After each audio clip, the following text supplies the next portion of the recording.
It was an old bungalow on the edge of town, wrapped in a silence that felt less like quiet and more like something dead. Inside one room, a 25-year-old man sat cross-legged inside a chalk circle, muttering under his breath. A single dim bulb flickered above him, and ritual objects lay scattered across the floor. He looked like he hadn't washed in weeks. The doorbell rang. His eyes snapped open, and without a word, he walked straight to the front door and opened it. "Sumit, bro, you look like you haven't bathed in months. What have you done to yourself?" Sumit only stared back, hollow-eyed, saying nothing. "Look, what Parul did to you was wrong. But how long are you going to keep torturing yourself like this? We went to your house. Your parents said you'd moved into this old bungalow for a few days to focus on studying. But looking at you right now, it doesn't look like studying is what's happening here." Sumit stared at his friends a moment longer, then slammed the door in their faces. Arjun and Naina exchanged a worried look. "I think we should give him some more time. Have you lost your mind? Look at the state he's in. This isn't sadness. Something's genuinely wrong with him. I think we need to tell his parents." "Yeah, you're right. Let's go." Back in college, Sumit was known for being easygoing, quick to laugh, always the one cracking jokes. Arjun and Naina were standing on the college lawn when a bike pulled up. Sumit, spinning his keys, strolling over with a grin. "What happened? You two skipped class today." "You know how it is, half the class always skips that professor. And we both know you got here late because you skipped the same class chasing something else." Sumit laughed. "Not today. I was actually on time. But then I saw Parul in the market and completely lost track of time just watching her." "Sumit, why don't you get it? Parul is the only daughter of one of the richest businessmen in the state. She doesn't give the time of day to anyone in this college. Not you, not anyone. This college practically belongs to her father. You're wasting your time." Sumit smiled and pulled a card from his pocket. "Tarun's throwing a small party at his place. He invited Parul. She's going to be there, and I'm going to tell her exactly how I feel." Naina blinked. "Tarun's not even part of our friend group." "I know. The moment I found out about the party and that Parul was invited, I made friends with him, gave him my exam notes, told him my friends were coming too." Arjun just laughed and shook his head. "You never learn, do you?" The next night, the party was in full swing at Tarun's house. Music thumping, everyone dancing. Parul among them. "Everyone, listen up," Tarun announced. "This is my new friend Sumit. Gave me all his notes for the exam. Enjoy the party, man." Sumit's eyes never left Parul. After a while, he crossed the room and approached her. "There's something I need to tell you." "Go ahead." "Parul, I love you." The words he'd been trying to say for months finally out, and the room went silent as Parul's hand cracked across his face. The music cut out. Every head in the room turned. "Before you say something like that to me, you should have measured the distance between us. The house you live in, my family's servants live in something worth double that. You can't afford me. Try talking to me again." And this hand lands on the other cheek too. She turned to Tarun, disgusted. "Why would you even invite third-class people to your party? You've ruined the whole mood." Tarun turned to glare at Sumit, humiliated on his own behalf. Sumit, burning with shame, walked straight out of the house. Arjun and Naina followed. "Sumit, I knew this would happen. That's exactly why I told you not to go." "So what if she's rich? She thinks she can slap me in front of an entire room. I'm going to make her regret this so badly," Sumit said quietly, "that no girl will ever break someone's heart again without thinking twice. You've lost it, man. She's literally a business tycoon's daughter. You can't touch her. The chief minister takes appointments to meet her father." Sumit didn't answer. He just walked home in silence. From that day, he stopped going to college, stopped meeting friends, stopped answering his phone. Only one thought looped through his head, day and night. Make her pay for that slap. One night, scrolling aimlessly through his laptop, Sumit stumbled on a video. The Bone Spirit, Karen Piscicini. He clicked it immediately, listening in silence. Whoever masters the Karen Piscicini can have any desire fulfilled. She appears only to the one who has bound her, and she will grant every wish, even standing in as a life companion. But binding her is not easy. At Pushkar Ghat, there are ascetics who guard the ancient texts and forbidden knowledge required. A plan began forming in Sumit's mind. He shut the laptop. The next morning, his sister Shalini caught him leaving with a bag. Bia, where are you going? Pushkar Ghat. Just need to get out for a bit. He drove off without another word. That night, standing alone in the cremation grounds, Sumit spotted an ascetic seated by a fire. He approached slowly. You're not afraid, standing in a place like this? Leave. No one comes here at this hour by choice. I came looking for something. What? I want to bind the Karen Pichachini. Fear flickered across the ascetic's eyes. Don't even think it. She sounds beautiful in stories, but binding her is nothing like what you imagine. Whoever attempts it must survive the hardest trial in this universe before she even appears. And whoever's life she enters, that life becomes a living hell. Turn back. That's when Sumit noticed a worn, ancient-looking book resting beside the ascetic. Without hesitation, he snatched it up. Give that back to me. But Sumit was already running into the dark, the ascetic's voice chasing him through the trees. Fool! You don't know how dangerous she is. Don't knock on that world's door. No one who enters ever comes back. Sumit's mind held only one thing: Parul and the hatred he carried for her. He got in his car and drove straight home. The next morning, his father stopped him at the door. Where are you off to now? Dad, exams are close and I can't focus here. I'm going to stay at the old bungalow for a few days. He drove off, the ancient book resting on the passenger seat. Once inside, Sumit opened the book slowly, studying each page until the ritual became clear. He drew a chalk circle on the floor and began chanting, eyes shut, exactly as the ascetic's stolen book instructed. 2 nights passed. Hunger and thirst cracked his lips, but he never broke the ritual.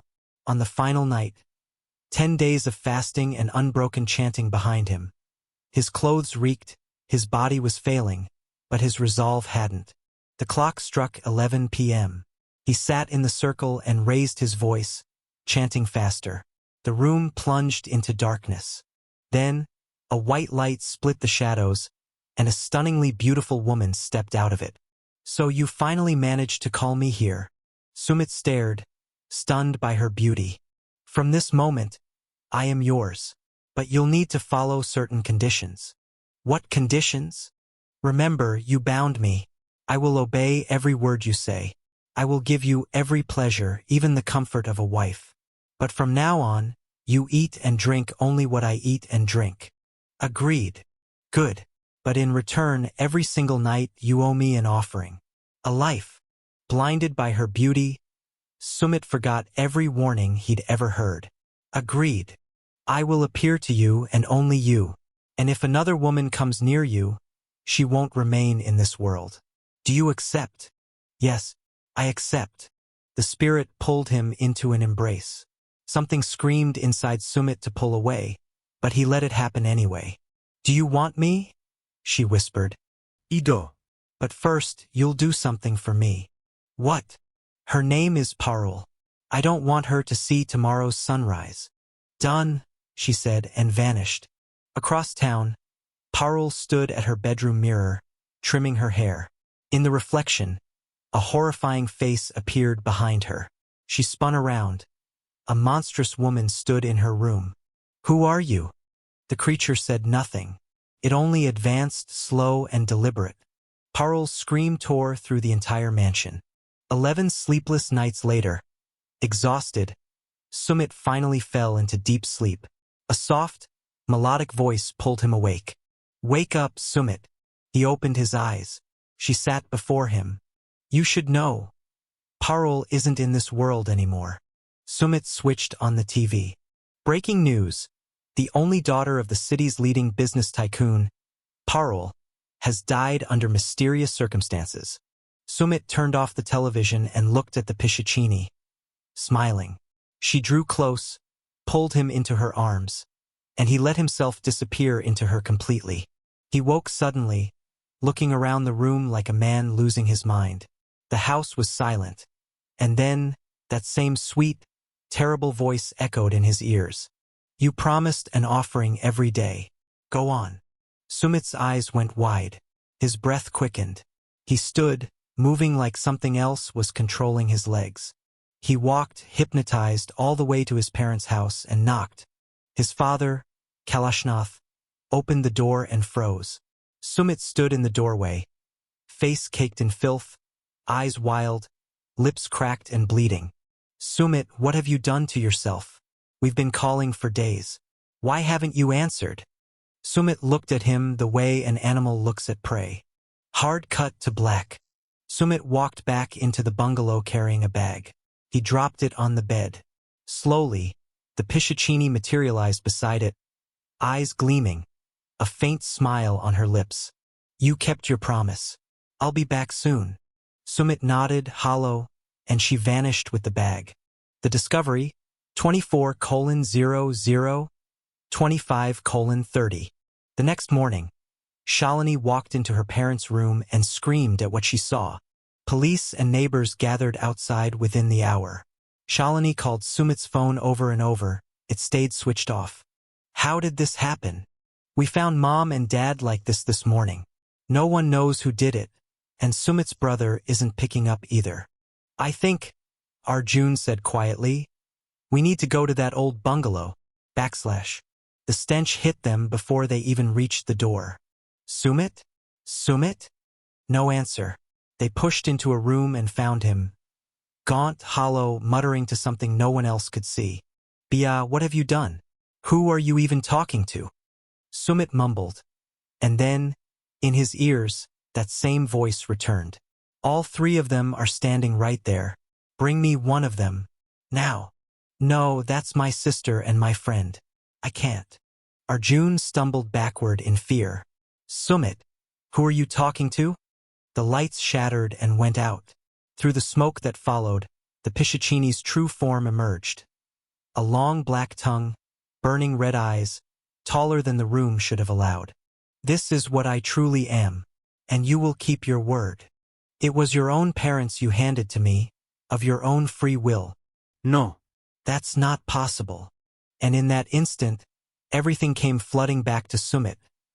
Every single thing he'd done since the night he opened that book. It's true. It happened, he whispered, tears sliding down his face. What have I done? Whoever the Pichichini enters the life of, she said, voice sharpening, lives only by her command. Obey. Sumit's eyes glazed over instantly, hypnotized again, and he began advancing toward Arjun and Naina.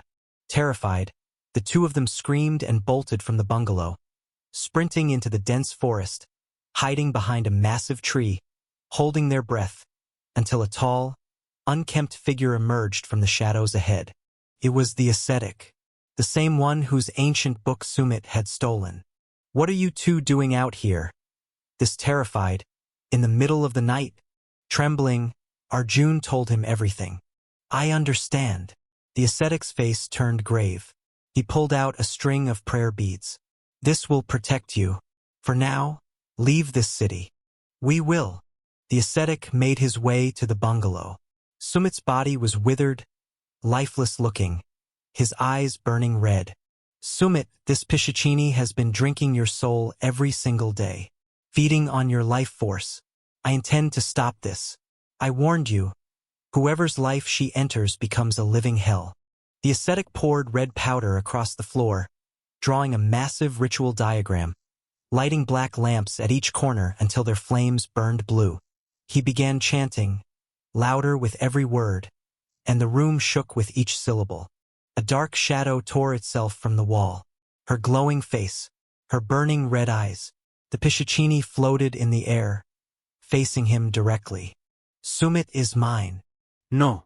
Your hunger has half killed him already. Leave. Now. The Pichichini let out a shriek that shattered every window in the room. The flames dimmed, but the ascetic only chanted harder. Her long serpentine tongue lashed toward him, and recoiled the instant it met the point of his trident. Furious, She lunged and seized him in her grip. Umkom kalikaya nama. The words cracked through the air like lightning. The Pichichini was hurled backward, her eyes burning brighter with rage. She reached toward Sumit instead, but red lines of the ritual diagram threw her hand back. You cannot bind me. I'm not binding you. I'm sending you away. The ascetic poured black oil into a copper vessel and lit a red thread inside it. A vortex of smoke rose, wrapping around the Pichichini.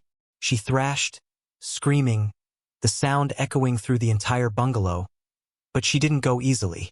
The darkness around her thickened, and for one terrifying moment, the ascetic's chant faltered.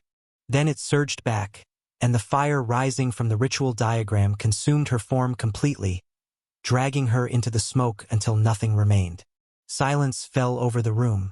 The ascetic knelt, drenched in sweat, but his eyes were calm. Sumit was sobbing, his breathing broken and ragged. I killed them. I killed my own parents, my sister. I'm completely alone now. Atonement for a sin like this is not easy, the ascetic said quietly. And your time from here on out is nothing but solitude. Without another word, he turned and walked out. Sumit remained in that dark bungalow, alone. Every wall around him a silent witness to everything he'd done. He asked for revenge on one person and paid with everyone who ever loved him. That's how every deal like this ends. You never read the real terms until it's already too late. If this one stayed with you, hit subscribe, comment, fire. If you caught the moment Sumit's promise turned into his family.